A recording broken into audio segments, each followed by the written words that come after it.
Morning बच्चों, कैसे हैं आप सभी लोग अच्छे होंगे। तो बच्चों अभी हम लोगों ने लास्ट जो वीडियो स्टडी किया था वो टॉपिक था फ्रिक्शन। उस पूरे वीडियो में हम लोगों ने कॉन्सेप्ट ऑफ फ्रिक्शन की स्टडी करी।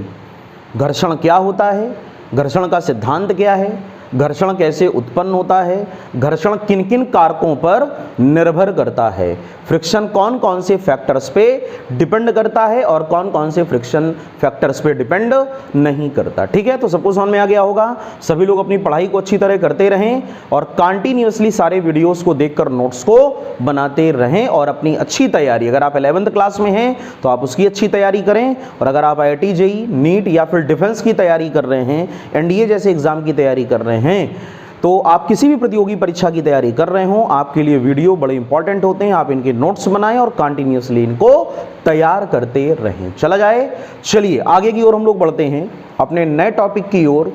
टॉपिक तो अपना वही है, नया टॉपिक का फ्रिक्शन, लेकिन आज हम लोग उसमें स्टार्ट करेंगे important content types of friction. क्या पढ़ेंगे? Types of friction. तो आज बच्चों हम लोग को स्टार्टिंग करना है टाइप्स ऑफ फ्रिक्शन। ठीक, घर्षण के प्रकार।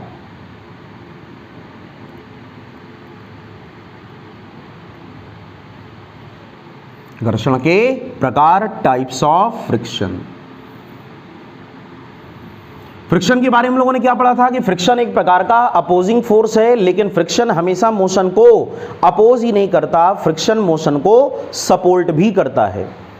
ठीक है, फ्रिक्शन एक आवश्यकता भी है, फ्रिक्शन एक बुराई भी है। बिल्कुल फ्रिक्शन ना हो तो भी हमारे लिए प्रॉब्लम है, और बहुत ज़्यादा फ्रिक्शन हो तो भी हमारे लिए प्रॉब्लम है। हम अपने कार्यों को सुचारू रूप से नहीं कर सकते कम फ्रिक्शन होने पर और ज़्यादा फ्रिक्शन होने पर। क्लियर हो गया सभी लोगों को? सारी बातें समझ में आ गई। तो जो घर्षण होता था उसको हम लोग कैसे पढ़ते थे?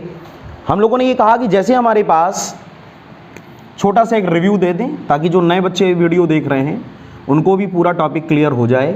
m मास की किसी भी बॉडी को अगर हम लोग किसी भी सरफेस पर रख दें या किसी भी तल पर रख दें, कोई भी m मास का ब्लॉक है उसको हम लोग किसी भी सरफेस पर रख दें, तो एक तो उस पर काम करती है फोर्स ऑफ ग्रेविटी जिससे उसका वेट होता है mg डाउनवर्ड, और दूसरा होता है नॉर्मल रिएक्शन अपवर्ड। याद आ रहा है सभी लोगों को? अगर कोई एक्सटर्नल फोर्स इस पर आगे की ओर लगाया जाए तो कांटेक्ट सरफेसेस के बीच एक फोर्स आ जाता है जिसको कहते हो फ्रिक्शन फोर्स, जो बॉडीज के मोशन को क्या करता है? रिलेटिव मोशन को अपोज करता है। तो घर्षण एक ऐसा विरोधी बल है जो वस्तुओं के बीच होने वाली आपेक्षिक गति का सदैव क्या करे? विरोध करे। Friction is always opposes the relative motion occurs between two surfaces या टू बॉडीज। क्लियर हो गया? सभी लोगों को रिवाइज हो रहा है? जो नए बच्चे हैं वो लोग ध्यान से समझें। जो घर्षण बल होता है फ्रिक्शन फोर्स, उसका जो बेसिक फार्मूला हम लोगों ने बच्चों पढ़ा था वो है प्रोपोर्शनल R, या फिर इसी को बोला था F is equal to mu R. पूरी कहानी म्यू पर डिपेंड थी। म्यू को हम लोग कहते थे घर्षण गुणांक, कोफिशिएंट ऑफ फ्रिक्शन। ठीक है, फिर हम लोगों ने पढ़ा था कि अगर कोई भी सरफेस रफ होगा तो म्यू की वैल्यू ज्यादा होगी, म्यू की वैल्यू ज्यादा होगी तो फोर्स ऑफ फ्रिक्शन ज्यादा होगा, और अगर कोई भी सरफेस स्मूथ होगा, चिकना होगा, तो म्यू की वैल्यू कम होगी, और म्यू की वैल्यू अगर कम होगी तो फ्रिक्शनल फोर्स भी क्या होगा? बोलो बच्चों, फ्रिक्शनल फोर्स भी कम होगा। ये बात सबको समझ में आ गई? फ्रिक्शन फोर्स किस पर डिपेंड नहीं करता था? जल्दी से बोलें सभी लोग। फ्रिक्शन फोर्स किस पर डिपेंड नहीं करता था? कांटेक्ट एरिया पर, संपर्क तलों के क्षेत्रफल पर घर्षण बल का मान निर्भर नहीं करता है। फ्रिक्शन किस पर डिपेंड करता था? फ्रिक्शन डिपेंड करता था नेचर ऑफ द सरफेस, सतह की प्रकृति पर घर्षण का मान निर्भर करता है, लेकिन घर्षण का मान कभी भी संपर्क तलों के क्षेत्रफल पर निर्भर नहीं करता, independent on area of contact surfaces. Clear हो गया? तो अब आगे की ओर बढ़ा जाए। सबको रिवाइज हो गया? थोड़ा सा और जाके पहले वीडियो को देख लो, competition physics by Ashish sir type करिए यूट्यूब में, और आपको फ्रिक्शन टॉपिक का एक अच्छा वीडियो मिलेगा जो अभी हम लोगों ने पिछली बार में कंप्लीट किया था। आप लोग उसको जरूर तैयार करें। ठीक है, तो नोट कर लिया सभी लोगों ने? जिनका पहले नोट्स बन चुके हैं वो काहे को नोट करोगे? जो नए बच्चे पढ़ रहे हैं उनको इस बात को नोट कर लेना चाहिए। जल्दी से नोट करें। नोट कर लिया बच्चों? तो अभी हम लोगों ने क्या रिवाइज किया? हेडिंग पे मत जाना कि टाइप्स ऑफ फ्रिक्शन लिखा है, सर ने ये क्या पढ़ा दिया। अभी मैंने आपको बताया कि शुरुआत में फ्रिक्शन का ये इंट्रो था, ठीक है, बहुत से बच्चे नए होंगे जो इस वीडियो को देख रहे होंगे, इसलिए मैंने थोड़ा सा फ्रिक्शन के बारे में हिंट दे दिया और कुछ नहीं। ठीक है, चले आगे की ओर बढ़ा जाए। तो बच्चों फ्रिक्शन के टाइप्स में सबसे पहला जो इंपॉर्टेंट फ्रिक्शन आता है उसको हम लोग बोलते हैं स्टैटिकल फ्रिक्शन या स्टैटिक फ्रिक्शन। ठीक, इसको कहते हो स्थैतिक घर्षण। हिंदी इंग्लिश दोनों में समझिएगा जिससे किसी को भी कोई प्रॉब्लम ना हो। तो पहला फ्रिक्शन होता है स्टैटिक फ्रिक्शन। दूसरा जो फ्रिक्शन होता है इसको हम लोग बोलते हैं लिमिटिंग फ्रिक्शन, जिसको आप लोग कहते हो सीमांत घर्षण। और तीसरा जो फ्रिक्शन होता है इसको हम लोग बोलते हैं काइनेटिक फ्रिक्शन। गतिक घर्षण इसको कहा जाता है। अगला जो फ्रिक्शन होता है इसको हम लोग बोलते हैं स्लाइडिंग फ्रिक्शन। इसको सर्पी घर्षण के नाम से जानते हो। अगला जो फ्रिक्शन होता है इसको हम लोग बोलते हैं रोलिंग फ्रिक्शन। इसको हम लोग लोटनिक घर्षण के नाम से जानते हैं। तो इतने अलग अलग टाइप के फ्रिक्शन होते हैं जिनके कोई ना कोई एग्जाम्पल हमारे सामने आते रहते हैं या हमारा सामना उनसे होता रहता है। तो बच्चों पहला फ्रिक्शन हुआ स्टैटिक फ्रिक्शन, जिसको हम लोग बोलते हैं स्थैतिक घर्षण। दूसरा जो फ्रिक्शन है उसको बोला जाता है लिमिटिंग फ्रिक्शन अर्थात सीमांत घर्षण। तीसरा जो फ्रिक्शन है उसको हम लोग बोलते हैं काइनेटिक फ्रिक्शन अर्थात गतिक घर्षण। अगला जो फ्रिक्शन है उसको स्लाइडिंग फ्रिक्शन मीन्स सर्पी घर्षण के नाम से जाना जाता है। और लास्ट का जो फ्रिक्शन है उसको हम लोग बोलते हैं रोलिंग फ्रिक्शन अर्थात लोटनिक घर्षण। ठीक है, अब एक एक फ्रिक्शन को हम लोग डिटेल से पढ़ना स्टार्ट करेंगे। तो सबसे पहला फ्रिक्शन हम लोग स्टार्ट करेंगे कौन सा, स्टैटिक फ्रिक्शन। ठीक है, तो सभी लोग हेडिंग डाल लें कॉपी में, स्टैटिक फ्रिक्शन अर्थात स्थैतिक घर्षण।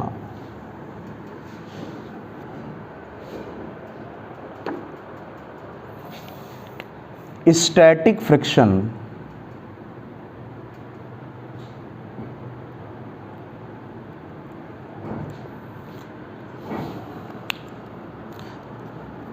जैसे बच्चों कोई भी एक सरफेस है, एक तल, और इस पर हम लोगों ने m मास के किसी एक ब्लॉक को रखा। ठीक है, m द्रव्यमान का कोई भी एक ब्लॉक है, कोई भी एक बॉडी है, उसको हम लोगों ने किसी भी एक सरफेस पर रखा। तो इस सरफेस पर जो ऑब्जेक्ट रखी गई है उसका वेट mg डाउनवर्ड होता है, पढ़ चुके हो सभी लोग। Normal reaction capital N upward direction में होती है। और ये जो सरफेस होता है, ये सरफेस इस बॉडी को रेस्ट में मेंटेन करे है। जब तक हम लोग कोई भी एक्सटर्नल फोर्स बॉडी पर अप्लाई नहीं करते तब तक वस्तु किस में रहती है, विरामावस्था में, जानते हो सभी लोग। ठीक है ना, जब तक कोई एक्सटर्नल फोर्स अप्लाई नहीं होगा तब तक ऑब्जेक्ट क्या होगी, रेस्ट में होगी, रुकी हुई होगी। तो हमने क्या किया, इस बॉडी पर एक एक्सटर्नल फोर्स लगाया F एक्सटर्नल। अब जैसे ही हम लोगों ने एक्सटर्नल फोर्स लगाया तो अगर आप इस बात को फील करो तो आपको पता चलेगा कि जैसे ही बाह्य बल को लगाया जाता है तो तुरंत वस्तु चलना प्रारंभ नहीं करती, बॉडी अपना मोशन तुरंत स्टार्ट नहीं करती। क्यों नहीं स्टार्ट करती? क्योंकि बॉडी का जो लोअर सरफेस है और जिस सतह पर यह बॉडी रखी है उसका जो अपर सरफेस है, दोनों के बीच में क्या लग रहा है, फोर्स ऑफ फ्रिक्शन, जो बॉडी के मोशन को क्या कर रहा है, अपोज कर रहा है, वस्तु की गति का विरोध कर रहा है। तो ये जो नीचे वाला सरफेस है ये इस बॉडी को क्या कर रहा है, अपोज कर रहा है और इस पर एक फोर्स ऑफ फ्रिक्शन अप्लाई कर रहा है। और ऐसे फ्रिक्शन को हम लोग क्या बोलते हो, स्टैटिक फ्रिक्शन।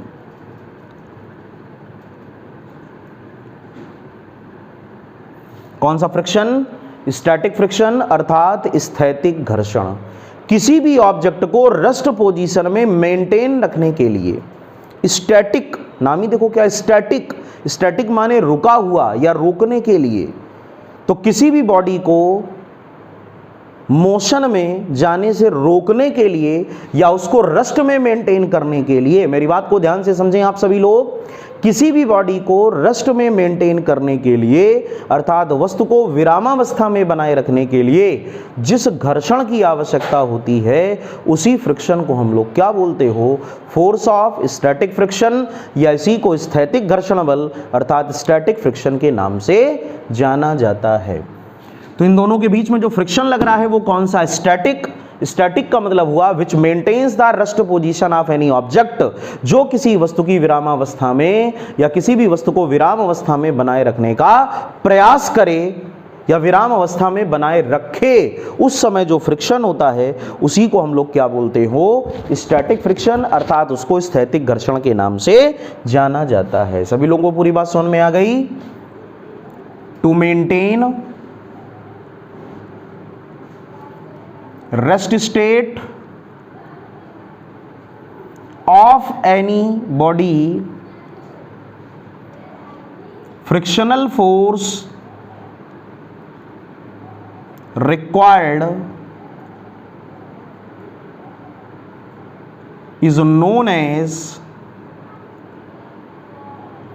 static friction। किसी भी बॉडी को रेस्ट स्टेट में बनाए रखने के लिए जिस घर्षण की आवश्यकता होती है, ठीक है, क्या लिखा हुआ है, मेरी बात आपको समझ में आ रही है? हिंदी मीडियम के जो बच्चे हैं वो भी समझ रहे होंगे इन चीज़ों को। किसी भी बॉडी को रेस्ट में मेंटेन रखने के लिए जिस घर्षण की आवश्यकता होती है या किसी बॉडी को रेस्ट में मेंटेन रखने के लिए जो घर्षण लगता है उसी को हम लोग क्या बोलते हो? Static friction. स्टैटिक फ्रिक्शन जो होता है स्थैतिक घर्षण, it is represented by F S और F S proportional capital R. So again formula बना F S is equal to mu S R.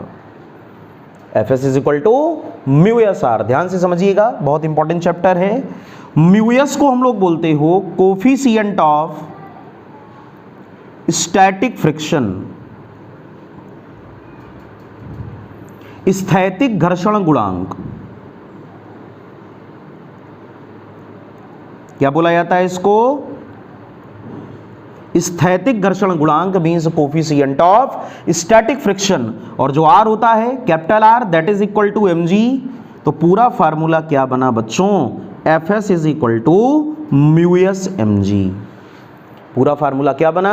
F S is equal to mu S M G. M क्या है? Mass of the body. G क्या है? Acceleration due to gravity, गुरुत्वीय त्वरण। और F S को हम लोग क्या बोलते हो? स्थैतिक घर्षण बल means force of static friction. तो सभी को ये बात समझ में आई? जब आप शुरुआत में किसी बॉडी पर कोई एक्सटर्नल फोर्स लगाते हो तो तुरंत ही ऑब्जेक्ट चलना स्टार्ट नहीं कर देती। इमेजिन करो इस चीज को, फील करो। आप किसी भी बॉडी पर कोई फोर्स लगाते हो तब वो बॉडी चलना स्टार्ट करती है। साइकिल को चलाते समय, साइकिल को चलाया होगा सभी लोगों ने, साइकिल को चलाते समय जब हम पैडल को मारते हैं तो हमारे पैरों के द्वारा पैडल पर जो एक्सटर्नल फोर्स अप्लाई होता है उसके कारण साइकिल आगे बढ़ती है। लेकिन आपने गौर किया होगा कि अगर आप शुरुआत में कम बल को लगाओ, स्मॉलर फोर्स अप्लाई करो तो साइकिल आगे नहीं बढ़ती। क्यों नहीं बढ़ती? उसको आगे बढ़ने से कोई रोक रहा है। आप किसी भी एक भारी वस्तु को किसी सतह पर रख दो और आप उसको धक्का दो तब वो भारी वस्तु खिसकती है। लेकिन प्रारंभ में यदि लगाया गया बल कम है तो वो वस्तु क्यों नहीं खिसक रही, वो ऑब्जेक्ट क्यों नहीं स्लाइड कर रही, क्यों नहीं आगे बढ़ रही? क्योंकि उसको कौन सा फ्रिक्शन रोक रहा है? वो फ्रिक्शन कहलाता है स्टैटिक फ्रिक्शन। इसको हम लोग बोलते हैं स्थैतिक घर्षण।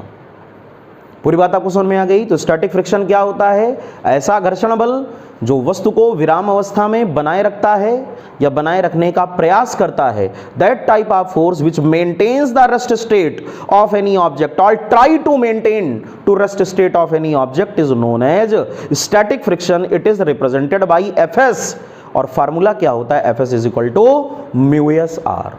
ये बात आपको समझ में आ गई। तो जब तक कोई बॉडी मूव नहीं कर रही है तब तक जो फ्रिक्शन होगा उसको हम लोग क्या बोलते हैं? उसको हम लोग स्टैटिक फ्रिक्शन के नाम से जानते हैं। इसको निकालना बड़ा आसान है। अगर हम आपको कोई डेटा दे दें और हम कह दें आपसे कि बताओ कितना स्टैटिक फ्रिक्शन है, तो आप बता दोगे कि इतना स्टैटिक फ्रिक्शन है। क्यों भाई? नोट कर लिया सभी लोगों ने? रफ कर दें इसको। तो बड़ा ही सिंपल टॉपिक था लेकिन है बड़ा इंपॉर्टेंट। स्थैतिक घर्षण बल means static force of friction. इसको हम लोग एक एग्जाम्पल के द्वारा समझने का प्रयास करेंगे। ठीक है? जैसे कि मैंने आपसे बोला कि कोई भी एक बॉडी है 10 kg की, 10 किलोग्राम की कोई भी एक वस्तु है, उसको ऐसे सरफेस में हमने रखा जिनके लिए म्यूएस 0.5 है। ठीक? जो स्थैतिक घर्षण गुणांक है, कोफिशिएंट ऑफ स्टैटिक फ्रिक्शन, वो 0.5 है और 10 kg के ऑब्जेक्ट को हम लोगों ने किसी भी सरफेस पर रखा और इस पर हम लोगों ने 20 न्यूटन का एक एक्सटर्नल फोर्स लगाया। ठीक है? A force of 10 Newton is applied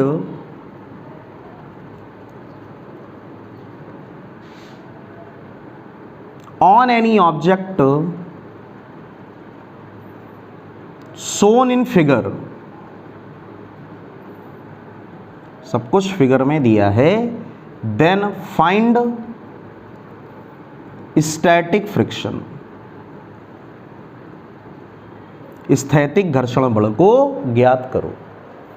ठीक है? ये एग्जाम्पल भी है, प्रॉब्लम भी है, आपको सारी बातें समझ में भी आ जाएंगी। कितने किलोग्राम की वस्तु है? 10 किलोग्राम की। स्थैतिक घर्षण गुणांक कितना है? 0.5। कितना बाह्य बल लगाया गया? 20 न्यूटन का। और हम लोगों को क्या निकालना है? Static friction. तो क्वेश्चन को कैसे आप सिंप्लीफाई करोगे? जो स्थैतिक घर्षण बल होता है उसका फार्मूला होता था Fs is equal to mu S R. ठीक है? और आप लोग जानते हो कि R इज इक्वल टू होता है mg। R या n दोनों में कोई डिफरेंस नहीं है। R को भी नॉर्मल रिएक्शन कहते हो और n को भी नॉर्मल रिएक्शन कहते हो, अभिलंब प्रतिक्रिया। तो इसका वेट क्या होगा? 10g और नॉर्मल रिएक्शन क्या होगी? Capital N। तो बोलो Fs is equal to mu S और R की जगह mg। ठीक है? म्यू एस की वैल्यू आप क्या रखोगे? 0.5। m की जगह आप क्या रखोगे? 10। g की जगह क्या रखोगे? 10। 0.5 इंटू 100, पॉइंट आपने हटाया, ये 10, तो ये आपके पास में आ गया 50 न्यूटन। बोलो भाई, कैलकुलेशन सबको समझ में आ गई क्या? बिल्कुल ठीक है। 10 का 10 में मल्टीप्लाई 100, 0.5, पॉइंट हटाया तो 10, 5 2 जा 10, 2 से कैंसिल किया, 50 न्यूटन। कितने न्यूटन? 50 न्यूटन। तो एक बात तो हमको समझ में आ गई कि कैलकुलेशन से जो स्थैतिक घर्षण बल आया बच्चों, वो 50 न्यूटन का आया, 50 न्यूटन का। ठीक है? और हम लोगों ने बॉडी को चलाने के लिए कितने न्यूटन का फोर्स लगाया था? 20 न्यूटन का फोर्स लगाया था। आंसर तो हमारा आ गया स्टैटिक फ्रिक्शन। सबको समझ में आ गया? स्टैटिक फ्रिक्शन कितना लग रहा है? 50 न्यूटन। लेकिन फील करो टॉपिक को, हम लोगों ने इस ब्लॉक को चलाने के लिए कितने न्यूटन का फोर्स लगाया? 20 न्यूटन का। लेकिन स्टैटिक फ्रिक्शन जो इस पर लग रहा है बॉडी पर, वो कितने न्यूटन का? 50 न्यूटन का। तो कौन सा फोर्स ज्यादा? लगाया गया फोर्स ज्यादा कि स्थैतिक घर्षण बल ज्यादा? बोलो, लगाया गया फोर्स ज्यादा कि स्टैटिक फ्रिक्शन ज्यादा? तो आंसर स्टैटिक फ्रिक्शन ज्यादा। और जब स्टैटिक फ्रिक्शन ज्यादा होगा एक्सटर्नल फोर्स से, तो क्या बॉडी मोशन में आएगी? बताएं। अगर घर्षण बल ज्यादा और लगाया गया बाह्य बल कम तो प्रभावी कौन होगा? इफेक्टिव होगा स्टैटिक फ्रिक्शन, और स्टैटिक फ्रिक्शन वस्तु को आगे बढ़ने नहीं देगा। क्यों नहीं बढ़ने देगा? Because Fs is greater then F। Fs कितने न्यूटन है? 50, और कैपिटल F कितने न्यूटन है? 20। 50 न्यूटन 20 से ज्यादा है बालक। इसका मतलब यह हुआ कि जो Fs होगा वो बॉडी को आगे बढ़ने नहीं देगा। इसका मतलब हुआ that means body remains at rest. ये बात सभी को समझ में आ गई क्या? पूरा क्वेश्चन सबको क्लियर हो गया? अगर हम आपसे पूछ देते कि इस डेटा को देख के आप ये बताएं कि वस्तु विरामावस्था में होगी कि वस्तु चलना स्टार्ट करेगी, तो हमको ये पता है कि वस्तु आगे नहीं बढ़ पाएगी। क्यों नहीं बढ़ पाएगी? क्योंकि स्टैटिक फ्रिक्शन ज्यादा है जो बॉडी को आगे बढ़ने से रोकेगा, और लगाया गया बाह्य बल कम है 20 न्यूटन का, इसलिए वस्तु आगे की ओर नहीं बढ़ पाएगी। बोलो, पूरा लॉजिक सबको क्लियर हो गया? सारी बात आपको अच्छी तरह समझ में आ गई? स्टैटिक फ्रिक्शन क्या करता है? स्टैटिक फ्रिक्शन बॉडी को रेस्ट में मेंटेन करता है। स्टैटिक फ्रिक्शन अगर ज़्यादा होगा तो क्या वस्तु गतिशील होगी? वस्तु बिल्कुल भी गतिशील नहीं होगी। बॉडी आगे की ओर नहीं बढ़ेगी। It remains in the rest state, या विरामावस्था में बनी रहेगी, और ऐसी दशा में जो फ्रिक्शन फोर्स है वो बॉडी को आगे बढ़ने नहीं देगा। पूरी बात आपको समझ में आ गई? इस एग्जाम्पल से आपको सारी बात समझ में आ गई? बोलो, अगर ये फोर्स 50 न्यूटन से ज्यादा होता तो बॉडी आगे की ओर बढ़ जाती। यही सारे केसेस हमारे डेली लाइफ में होते हैं, बस केवल फील करने की जरूरत है। फिजिक्स एक ऐसा टॉपिक है जिसको आप अगर एक्सपीरियंस नहीं करोगे, एक ऐसा सब्जेक्ट है फिजिक्स, अगर आप इसको एक्सपीरियंस नहीं करोगे तो आपको कुछ भी समझ में नहीं आएगा। तो तुरंत टॉपिक को अटैच किया करो अपने एग्जाम्पल के साथ। अपने डेली लाइफ में ऐसी कौन सी घटनाएं हो रही हैं जो फिजिक्स के साथ रिलेट हो रही हैं, जो हम लोग पढ़ रहे हैं उनके साथ रिलेट हो रही हैं, और सुबह से लेकर शाम तक, जब तक आप उठते हो उसके बाद जब तक आप सोते हो, पूरी दिनचर्या में बहुत सारे ऐसे फिनोमिनाज होते हैं जो साइंस से रिलेटेड होते हैं। बस उनको थॉट को या उनके एक्सपीरियंस को हमको थोड़ा सा फील करने की ज़रूरत है। इसलिए ये भी टॉपिक ऐसा ही है जैसा मैंने अभी आपको बताया। ठीक है, क्लियर हो गया? सबको समझ में आ गया? तो क्वेश्चन आएगा, पेपर में कर लोगे सभी लोग। स्टैटिक फ्रिक्शन निकालने का formula Fs is equal to mu S R, या Fs is equal to mu S N, R is equal to क्या होता है mg, या N इज इक्वल टू क्या होता है mg। अगर Fs ज्यादा होगा तो वस्तु आगे की ओर बढ़ना नहीं स्टार्ट करेगी, और अगर Fs कम होगा तो बॉडी आसानी से आगे की ओर बढ़ जाएगी। कर लोगे? अब तो दूसरा सवाल दें, अगर लगा लोगे सभी लोग? बोले भाई सभी लोग कर ले जाएंगे? बहुत अच्छी बात। सर कैसे बोलें, लाइव तो पढ़ नहीं रहे हम लोग हैं, तो कैसे बोलें? चलो ठीक है, हमने समझ लिया कि आप कर ले जाओगे। अच्छे बच्चे हो सभी, मेहनत करो। ठीक, नीट के एग्जाम में तो बहुत बार इसके क्वेश्चन पूछे जाते हैं, एनडीए के एग्जाम में भी इसके क्वेश्चन कई बार आए हैं, जेई के लिए भी इंपॉर्टेंट है। हर एग्जाम के लिए फ्रिक्शन इंपॉर्टेंट होता है। सर्कुलर और फ्रिक्शन इंपॉर्टेंट टॉपिक्स हैं, इसलिए आप इनको ध्यान से पढ़ें। ठीक है, चलिए आगे की ओर बढ़ते हैं। अभी बच्चों हम लोगों ने एक कंडीशन देखी कि हमारे पास एक 10 kg का ऑब्जेक्ट है, इस पर 20 न्यूटन का बाह्य बल हम लोगों ने लगाया, 20 न्यूटन का फोर्स लगाया, और जो म्यूएस था वो 0.5 था। तो हमको ये पता चला कि पीछे की ओर जो Fs आ रहा है वो 50 न्यूटन का है। जो स्थैतिक घर्षण बल आ रहा है Fs, दिख रहा है ना सभी को, वो 50 न्यूटन का है। छोटा सा बोल्ड है ना अभी हमारा, इसलिए थोड़ा सा एडजस्ट करना पड़ता है। ठीक, थोड़ा ध्यान दे दिया करो। ये पूरी बात समझ में आ गई? वही पीछे वाला क्वेश्चन है, 50 न्यूटन का बल पीछे की ओर लग रहा है Fs, 20 न्यूटन का बल हमने आपने लगाया इस बॉडी को आगे बढ़ाने के लिए, धक्का दिया 20 न्यूटन से, लेकिन रिजल्ट ये आया कि बॉडी आगे की ओर नहीं बढ़ेगी। क्यों नहीं बढ़ेगी? क्योंकि 50 न्यूटन ज्यादा है। किससे? 50 न्यूटन ज्यादा है अप्लाई फोर्स से, और अप्लाई फोर्स है कितना? 20 न्यूटन। क्लियर? अब मेरी बात को आप ध्यान से समझें। अगर हम एक एक्सटर्नल फोर्स को बढ़ाकर 20 से 40 न्यूटन कर दें, सभी लोग ध्यान से सुने मेरी बात को, यदि हम बाह्य बल को बढ़ाकर 40 न्यूटन का कर दें, पहले 20 न्यूटन का था, अब 40 न्यूटन का हमने कर दिया, जस्ट डबल, तो अब क्या बॉडी आगे की ओर बढ़ेगी? बताएं आप। अब क्या बॉडी आगे की ओर बढ़ेगी? नहीं बढ़ेगी। क्यों? क्योंकि 50 न्यूटन अब भी ज्यादा है किससे? 40 न्यूटन से। बॉडी तभी आगे बढ़ेगी, ये आपका दिमाग इस बात को इन्फॉर्म कर रहा है, इस पूरे डेटा को देखने के बाद ये बात हम समझ जाएं कि बॉडी आगे की ओर तभी बढ़ेगी जब लगाया गया एक्सटर्नल फोर्स 40 न्यूटन से ज्यादा हो। किससे ज्यादा हो?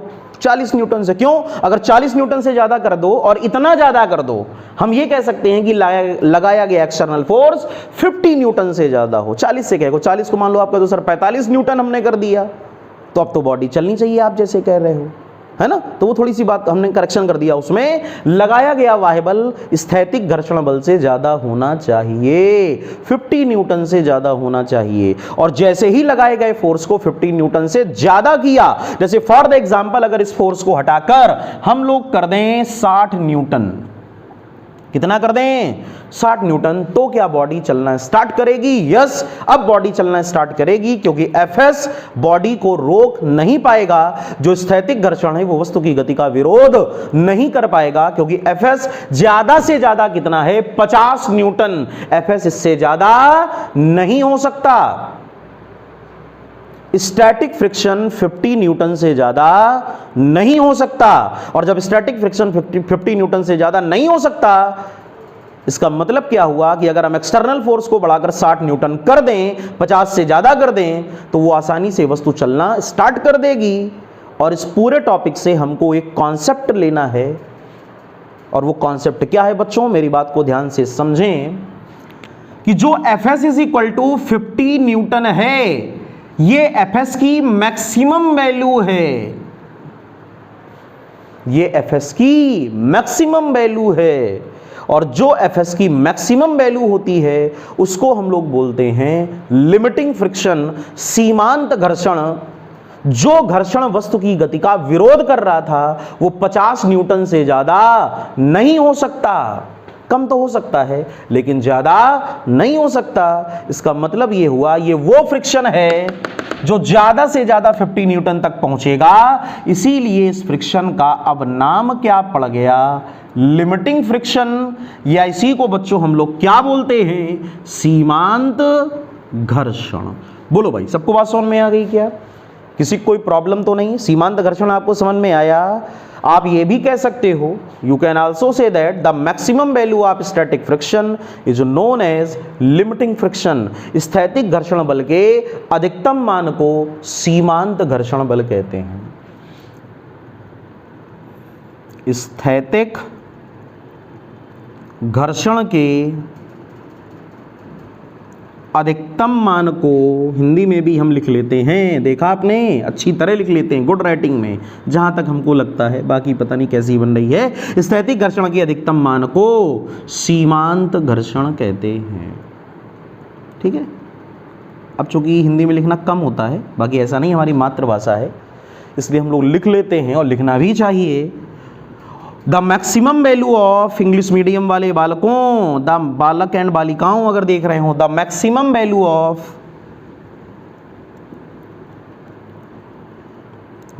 Of static friction is known as limiting friction. Limiting friction, बात आपको समझ में आ गई क्या? बोलो भाई। द मैक्सिमम वैल्यू, अब राइटिंग मत देखो, कॉन्सेप्ट को समझो। राइटिंग देख के क्या करोगे कि सर ने हिंदी में अच्छा लिखा कि इंग्लिश में अच्छा लिखा? अरे यार दोनों में अच्छा लिखा मेरे हिसाब से, अब बाकी बद्दी हो तो तुम जानो। समझ में आ गया?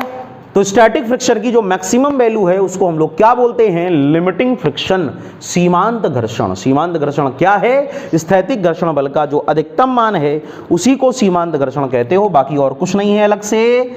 आप ये भी कह सकते हो Fs max is equal to μs mg, this is the formulation of statical friction to the maximum value of friction, या फिर आप इसी को बोल सकते हो this is the limiting friction. तो जो लिमिटिंग फ्रिक्शन होता है उसकी जो मैक्सिमम वैल्यू होती है Fs max, सॉरी जो स्टैटिक फ्रिक्शन होता है उसकी जो मैक्सिमम वैल्यू होती है Fs max, उसी को हम लोग क्या बोलते हो? कौन सा फ्रिक्शन? उसी को हम लोग बोलते हो लिमिटिंग फ्रिक्शन, अर्थात इसको सीमांत घर्षण के नाम से जाना जाता है। क्लियर हो गया?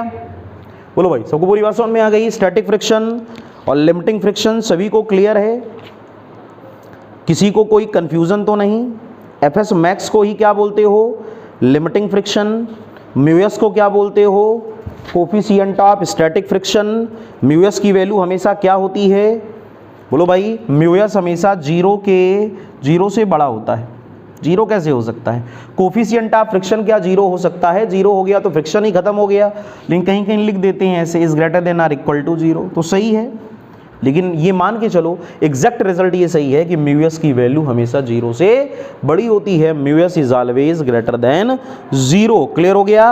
और बाकी वही सारी कंडीशन है। म्यूएस किस पे डिपेंड करता है या एफएस किस पे डिपेंड करता है, तो पढ़ा था हम लोगों ने लास्ट वीडियो में। ये डिपेंड करता है नेचर ऑफ मटेरियल, ये डिपेंड करता है नेचर ऑफ सरफेस पर, और ये एरिया पे डिपेंड नहीं करता। It is independent on the area. इसका मान कभी भी क्षेत्रफल पर निर्भर नहीं करता। It is independent on the area.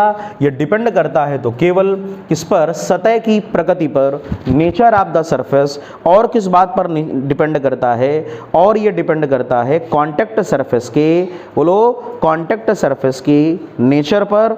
ये उसके एरिया पर डिपेंड नहीं करता। ठीक है, नोट कर ले सब लोग जल्दी जल्दी। समझ में आ गया बच्चों? अब हम लोग स्टार्ट करेंगे अगला फ्रिक्शन, जिसको हम लोग बोलते हैं काइनेटिक फ्रिक्शन।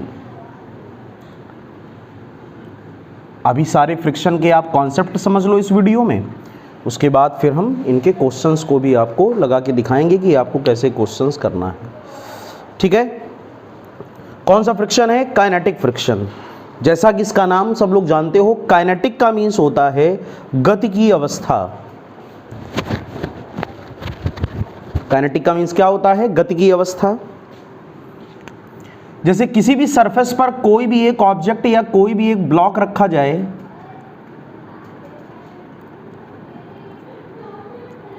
तो इसका वेट हो गया mg downward, normal reaction capital N या फिर R अपवर्ड। N और R से कंफ्यूज ना होना, एक ही होता है। और एक्सटर्नल फोर्स F एक्सटर्नल। अभी बच्चों हम लोगों ने क्या सीखा कि यदि वाय बल का मान, if the value of external force Fs से कम है तो बॉडी नहीं चलेगी। और Fs की मैक्सिमम वैल्यू को हम लोग क्या बोलते हो? Limiting friction. ठीक है? Fs का जो अधिकतम मान है उसको हम लोग क्या बोलते हो? Limiting friction. लेकिन अगर एक्सटर्नल फोर्स को और बढ़ा दिया जाए तो बॉडी चलना स्टार्ट कर देती है। अगर एक्सटर्नल फोर्स को Fs से ज्यादा कर दें, when F external is greater than Fs max, तो वस्तु गति की अवस्था में आ जाती है। यह कंडीशन इंपॉर्टेंट है। यदि वाय बल का मान अधिकतम घर्षण बल से ज्यादा हो तो वस्तु गति की अवस्था में आ जाती है। when F external is greater than Fs max, then body just start to move। और ऐसी कंडीशन में जो फ्रिक्शन लगता है, जो घर्षण लगता है संपर्क तलों के बीच, उसको हम लोग क्या बोलते हैं? Kinetic friction. कौन सा? काइनेटिक। अगर ये वस्तु चलना स्टार्ट कर दे तो कांटेक्ट सरफेसेस के बीच जो फ्रिक्शन लगेगा उसको हम लोग क्या बोलेंगे बच्चों? Kinetic friction. कौन सा? काइनेटिक फ्रिक्शन अर्थात गतिक घर्षण। तो गतिक घर्षण कब आता है? जब कोई भी वस्तु किसी भी सतह पर चलना प्रारंभ कर देती है। When any object start its motion over any surface, then the frictional force is known as kinetic friction। ठीक है ना? तो जब कोई वस्तु गति करना प्रारंभ कर देती है, when a body starts to move over any surface, then frictional force is known as kinetic friction। ये बात आपको समझ में आ गई? जब कोई वस्तु चलना प्रारंभ कर देती है तो संपर्क तलों के बीच जो घर्षण लगता है उसको हम लोग बोलते हैं काइनेटिक फ्रिक्शन अर्थात गतिक घर्षण। काइनेटिक फ्रिक्शन का फार्मूला क्या होगा? गतिक घर्षण का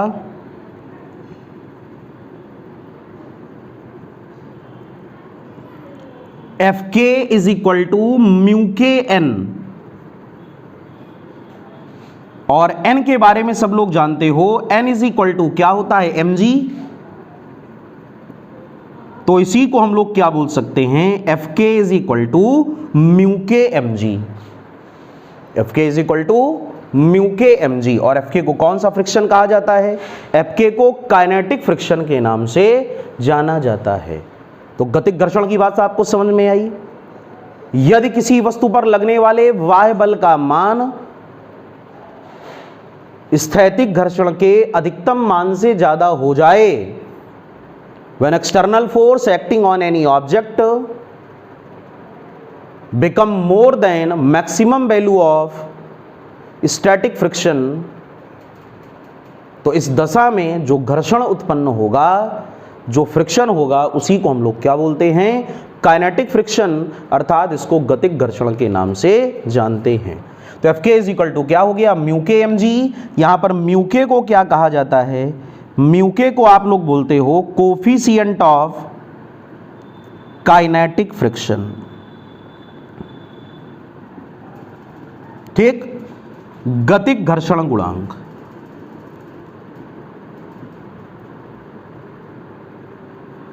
म्यू के को हम लोग क्या बोलते हैं, कोफिशिएंट ऑफ काइनेटिक फ्रिक्शन, अर्थात इसको हम लोग क्या बोलते हैं, गतिक घर्षण गुणांक। तो ये बात सबको समझ में आ गई, जल्दी से नोट कर लें। जिसको नोट करने में प्रॉब्लम हो वीडियो को पॉज करके तब नोट कर लें। पूरी बात आपको क्लियर हो गई होगी कि जब कोई बॉडी रेस्ट में होती है तो जो फ्रिक्शन लगता है वो एफ एस, अगर एक्सटर्नल फोर्स को और ज़्यादा बढ़ा दें, लेकिन अगर वो एफ से कम है तो बॉडी मोशन स्टार्ट नहीं करेगी, लेकिन अगर एक्सटर्नल फोर्स को इतना बढ़ा दें कि वो एफ एस मैक्सिमम से ज़्यादा हो जाए तो बॉडी चलना स्टार्ट कर देगी। नोट कर लिया सब लोगों ने। तो एफ के को हम लोग कौन सा फ्रिक्शन बोलते हैं, एफ के को हम लोग बोलते हैं काइनेटिक फ्रिक्शन, एफ एस को क्या बोलते हैं, स्टैटिक फ्रिक्शन, और एफ के को क्या बोलते हो, काइनेटिक फ्रिक्शन। सारी बातें सबको समझ में आ गई। तो जब एक्सटर्नल फोर्स लेस देन है एफ एस से, तो बॉडी किस में होती है, रेस्ट में। जब एक्सटर्नल फोर्स ग्रेटर देन हो जाता है एफ एस मैक्स से, तो बॉडी मोशन करना स्टार्ट करती है, जस्ट स्टार्ट मोशन।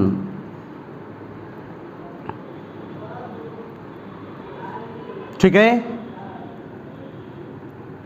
लेकिन यदि एफ एक्सटर्नल बहुत ज्यादा हो जाए एफ एस मैक्स से, तो बॉडी मोशन स्टेट में आ जाती है।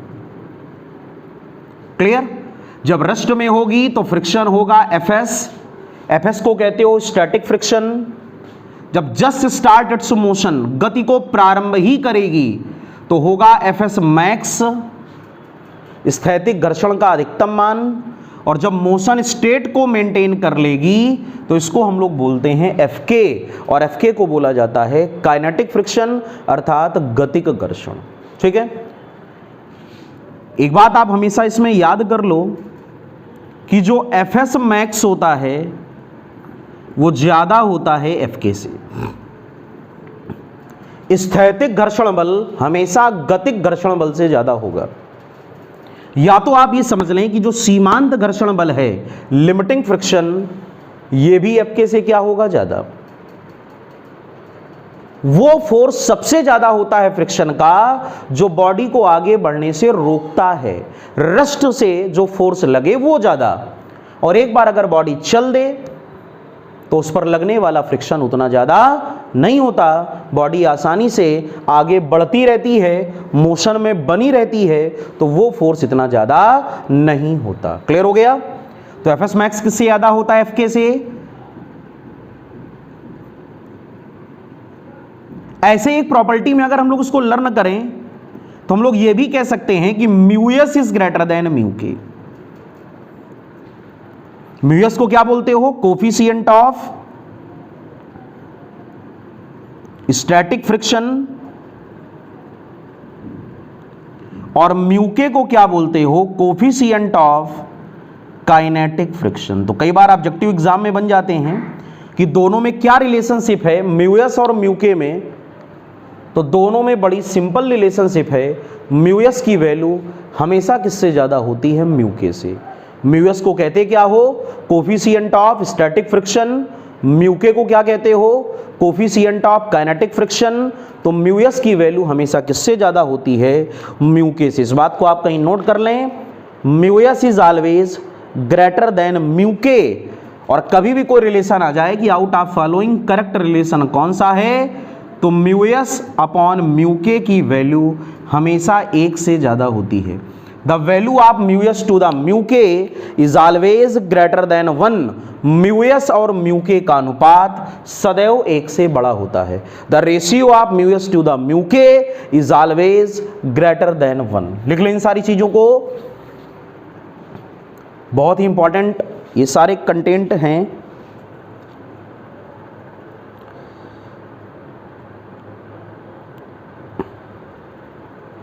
अच्छी तरह इनको तैयार कर लें और नोट्स भी बना लें। नोट कर लिया बच्चों? तो आज का टॉपिक आपको अच्छी तरह समझ में आ गया होगा। आज के वीडियो में हम लोगों ने क्या क्या डिस्कस किया? फ्रिक्शन के जो टाइप्स होते हैं वो कौन कौन से होते हैं। उसके बाद हम लोगों ने डिस्कस किया एक्सप्लेनेशन ऑफ स्टैटिक फ्रिक्शन। फिर क्या पढ़ा? उसके बाद हम लोगों ने लिमिटिंग फ्रिक्शन। और फिर कौन सा फ्रिक्शन पढ़ा? इसको हम लोग बोलते हैं काइनेटिक फ्रिक्शन। ठीक है, सबको समझ में आ गया अच्छी तरीके से? किसी को कोई प्रॉब्लम तो नहीं? पूरा वीडियो अगर आपको अच्छी तरह लेक्चर समझ में आया हो तो वीडियो को लाइक करें। जो नए बच्चे चैनल को देख रहे हैं इस समय, वो चैनल को सब्सक्राइब भी करें और इनके अच्छी तरह आप लोग नोट्स बनाकर अपनी तैयारी करें। ठीक है बच्चों? तो बस आप लोग इसी प्रकार मन लगाकर अच्छी तरह पढ़ाई करते रहें। अब एक हम लोग लेकर आएंगे फ्रिक्शन का पार्ट 3।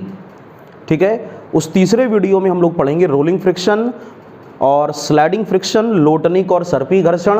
उसके क्या क्या एग्जाम्पल्स होते हैं, दोनों में क्या क्या रिलेशनशिप होती हैं और उनकी क्या क्या कंडीशंस होती हैं, ये हम लोग नेक्स्ट वीडियो में आगे पढ़ेंगे। ठीक है, तब तक आप लोग अपनी तैयारी अच्छी तरह करें और अपना ख्याल रखें। जय हिंद, जय भारत।